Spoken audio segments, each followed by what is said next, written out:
This is all it takes to use solar to recharge something like this, and these are very inexpensive. In fact, this is a spare that I have because there was a company on eBay that had them so cheap. I think they were like $8 that I went ahead and picked up 2 or 3 of them in case one of them pooped out on me or died on me. But here you go. Solar array gets plugged in there. Battery gets plugged in there. Your direct 12 volt out goes through there, and you can see the connections down at the bottom for that. It does also come with USB ports built in on this one, and you can set up, how to charge it.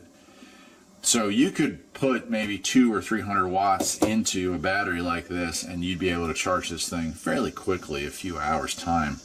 And so this is it. So you'd have this and something like this, depending on the size you needed, and then a 100 watt, 200 watt, 300 watt panel, and you've got yourself a off-grid solar array. You've got yourself a power station that never needs gasoline to provide you with energy. It's incredible stuff. I've talked about it a lot on my channel, solar being such an interesting thing that I kind of thought was so mystical and out of my league, but once I got into it, I realized it's pretty much plug and play. This converts your solar energy that comes in off your solar panels to something that can charge the battery. The battery then in turn comes out to an inverter, and the inverter powers your equipment like nothing was going on. Really cool stuff.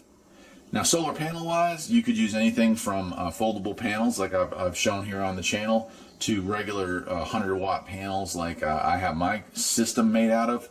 Those prices are going up a little bit, but you can still, if you poke around, find 100 watts for less than $100.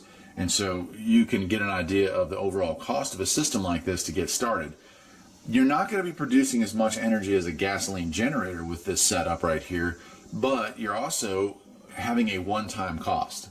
You invest in all this stuff and you never need to pour gas in it, you never need to change the oil in it, you never need to think about it again. Once it's up, and as long as the sun shines every couple of days and charges these batteries, you have a fairly unlimited supply of power. That I always felt like has offset any loss of the amount of wattages I have available versus a gasoline engine or even a diesel engine.